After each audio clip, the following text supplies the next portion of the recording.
Everyone, welcome back to our channel Nazeem cooking and vlogs.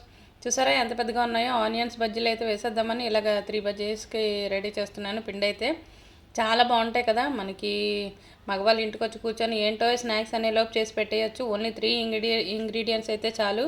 శనగపిండి, salt, కారం, అలాగే ఒక ఆనియన్ అయితే చాలు. మనకి రెసిపీ అయితే సింపుల్గా రెడీ అయిపోతుంది. అలా కట్ చేసుకొని ఇలా ఆయిల్లో వేసుకొని ఇలా తీసుకుంటే తినేయటమే. ఆనియన్స్ బజ్జీ మీకులో ఎంతమందికి ఇష్టం, చాలా బాగుంటాయి కదా. సింపుల్గా చేసుకోవచ్చు. ఇంట్లో రెగ్యులర్గా ఈ 3 ఇంగ్రీడియంట్స్ అయితే ఖచ్చితంగా ఉంటాయి కాబట్టి 1 సెకండ్లో చేసి పెట్టేయచ్చు. అంతే, అయిపోయింది. చూసారా ఎంతో క్రిస్పీగా ఉండే ఆనియన్ బజ్జీస్ అయితే రెడీ. చిటికలో చేసేసుకోవచ్చు కదా. మీలో ఎంతమందికి ఆనియన్ బజ్జీ అంటే ఇష్టం, చాలా బాగుంటాయి సింపుల్గా. ఓన్లీ 3 ఇంగ్రీడియంట్సే కదా, సాల్ట్, కారం, అలాగే శనగపిండి, అలాగే ఒక ఉల్లిపాయ ఉంటే కట్ చేసి పెట్టేసామంటే ఈ రెసిపీ అయితే రెడీ అయిపోతుంది. సింపుల్గా అందరి ఇంట్లో కూడా అవైలబుల్గా ఉండే ఇంగ్రీడియంట్సే. ఖచ్చితంగా చేసి చూడండి, చాలా బాగుంటుంది. సింపుల్గా చేసేయచ్చు, ఏం అవసరం లేదు. గరం మసాలాలు ఏం వేయకుండా ఇలా సింపుల్గా చేసినా సరే చాలా బాగుంటాయి.